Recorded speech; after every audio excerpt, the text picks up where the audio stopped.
It's the Andy Griffith Show, Facts and Trivia, with your host, Bob Snap.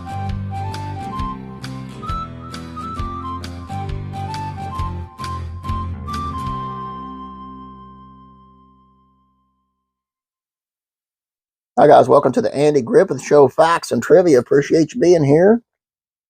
Today's video, Otis Campbell, one of my favorite characters of the Andy Griffith Show. It's right up there with Floyd and Mr. Darling and the Dillards and all. One time, Mayberry, troublemaker Otis, you can't really call him a troublemaker, but he got double punishment for no real reason. Let's take a look.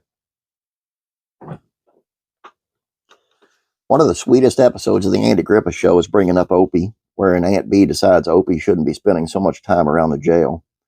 This happens after Opie handcuffs a classmate to a flagpole.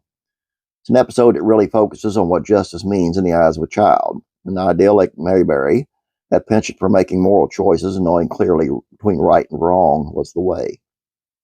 And in the very same episode, we see that poor choices have consequences when Otis Campbell once again turns up a little tipsy in Mayberry, a dry town where drinking is not allowed. Of course, this happens a lot. In this scene, Andy gives Otis his next choice. Now, the fine is $2 or 24 hours, Andy tells Otis. What'll it be?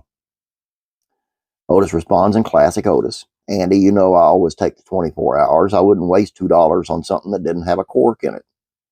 The first season's episode references a joke that reoccurs throughout the show as Otis brings himself into the Mayberry jail time and time again, locking himself up for 24 hours without being asked, all to spare $2. However, in an earlier episode of the Andy Griffith Show, this choice of a fine or jail time had apparently not yet been established for Otis. In the episode Alcohol and Old Lace, Andy and Barney are trying to rid the town of moonshiners, and they're pretty sure they've succeeded. Then Otis turns up in typical state, and something very strange happens. On the way into the jail cell, Otis shoves $2 in Andy's hand without being prompted, as if this was the norm. Andy holds on to the cash, astonished that Otis has found the moonshiners still operating under Andy and Barney's careful watch. Otis closes himself into the cell. That's right, he paid the fine and did the time. It's maybe the only time in history of the show when Otis gets double the punishment for his usual crime. Where's the justice, Ange? In an interview with the Archive of American Television, Don Knotts recalled how gifted Hal Smith was in the comedy role of Otis. Hal Smith played Otis, the town drunk who'd come in and lock himself in jail, Knotts said. He'd start laughing in the interview as he went on to say, a very funny character, and Hal was very good at it. Knotts said around the set that Smith was by far the best storyteller. I never saw Hal when he didn't have a new story to tell you, Knotts said.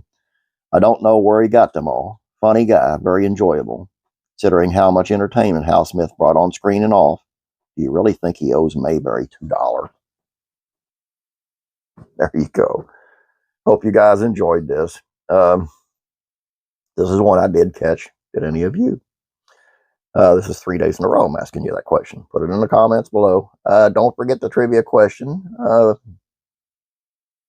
Don't forget about rock and roll, classic rock and roll and country music facts and trivia. Head on over, please subscribe. Have a great and awesome day. God bless you, and I'll be praying for you.